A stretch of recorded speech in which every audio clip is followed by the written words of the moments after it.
मैं 20 साल से एक दुआ कर रहा हूँ, 20 साल से एक दुआ कर रहा हूँ और उसी दुआ की कबूलियत का इंतज़ार कर रहा था। लेकिन जब तुमने सलाम किया तो मैंने सोचा कहीं रूह कब्ज़ करने वाला फरिश्ता तो नहीं आ गया।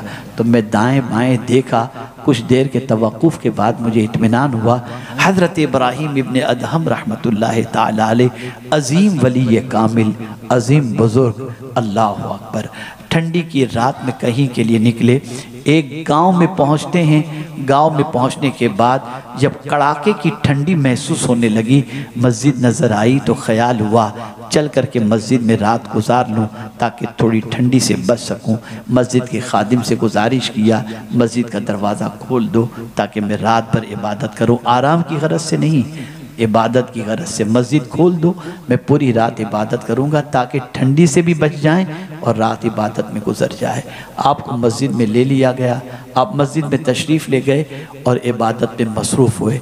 कुछ लोगों ने उस गांव का रुख किया और दौड़ते हुए गांव की तरफ आकर लोगों से पूछने लगे, तुमने किसी चोर को देखा है, किसी चोर को देखा है? कहा नहीं, यहाँ से तो कोई चोर नहीं गुजरा। हाँ, अलबत्ता एक शख्स को हमने देखा। हज़रत इब्राहीम इब्न अदम को वो गांव वाले नहीं जानते थे कि ये कौन है। तो हज़रत इब्राहीम इब्न अदम के बारे में उन्होंने कहा, एक शख्स को हमने मस्जिद में जाते देखा।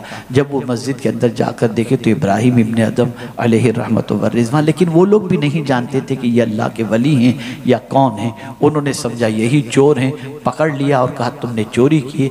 उन्होंने कहा मैंने तो कोई चोरी वोरी नहीं की। कहा नहीं, तुम झूठ बोलते हो। और बाद में हज़रत इब्राहीम इब्न अदम को पकड़ के मस्जिद के बाहर लाए और रस्सी से बांध दिया, कड़ाके की ठंडी में खुले आसमान के नीचे बिठा दिया।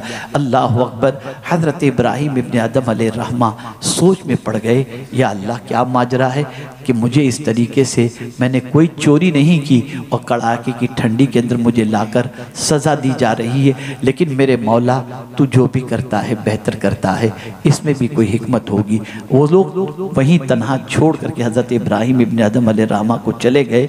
हज़रत इब्राहीम इब्न अदम रहमतुल्लाह ताला अलैह कड़ाके की ठंडी में बैठे हुए हैं। कोशिश की, ताकत लगाई, रस्सी टूटी और रस्सी के टूट जाने के बाद हज़रत इब्राहीम इब्न अदम ने चौतरफ देखा कि किस तरफ जाना चाहिए। दूर नज़र पहुंची तो देखा कुछ आग नज़र आ रही है। सोचते कड़ाके की ठंडी है, थोड़ी सी रोशनी नज़र आग की आ रही है, चलो उसी तरफ चलते हैं। पहुँचे, वहाँ पर एक तन्नूर था, एक शख्स वहाँ पर मौजूद था। हज़रत इब्राहीम इब्न अदहम रहमतुल्लाह ताला अलैह वहाँ पहुँचने के बाद उसके चेहरे पे दाढ़ी थी। उन्होंने फ़ौरन सलाम किया। उस शख्स ने सलाम का जवाब देने की बजाय कभी दाएं देखता है, कभी बाएं देखता है।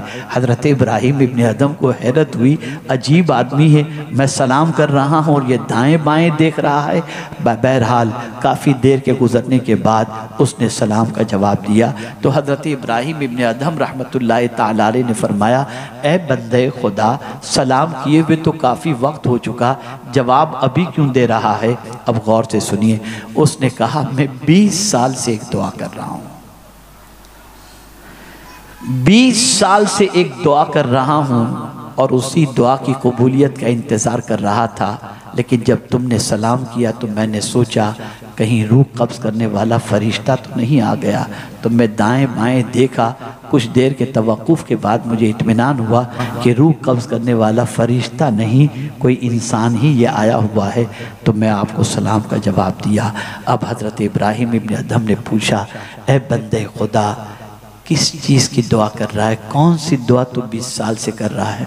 उसने कहा, बस एक ही दुआ कर रहा हूँ, ए अल्लाह, मरने से पहले इब्राहीम इब्न अदम की ज़ियारत नसीब फरमा दे।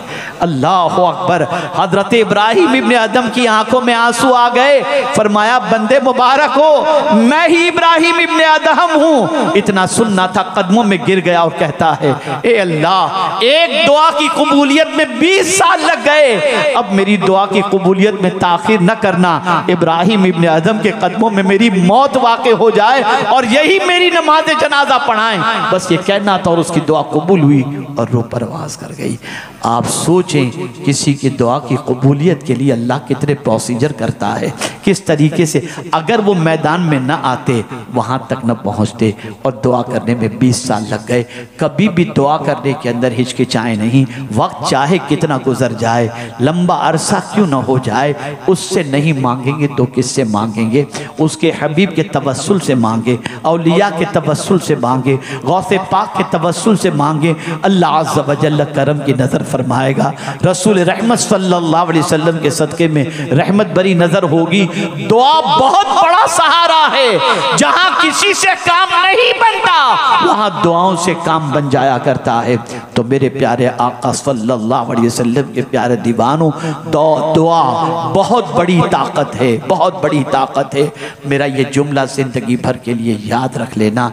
अगर इस जुमले को आपने दिल में किरा बांध ली और इस पर आपने अमल किया, बरकतें दुनिया में भी इंशाअल्लाह देखेंगे और आखिरत में भी। जुमला ये है, मखलूक से कम बोलो, खालिक से ज़्यादा बोलो। मखलूक से कम बोलो, खालिक से ज़्यादा बोलो। इधर उधर अपनी दुख भरी दास्तान सुनाने की बजाय परवरदिगार की बारगाह में दुख भरी दास्तान सुनाओ। और आने मुक़द्दस में हज़रत याक़ूब ने यही तो कहा, इन्नमा अश्कु बस्ती व हुज़्नी इलल्लाह। अल्लाह अकबर, मैं तो अपनी शिकायत और अपना गम अपने रब को सुनाता हूँ। अल्लाह अकबर।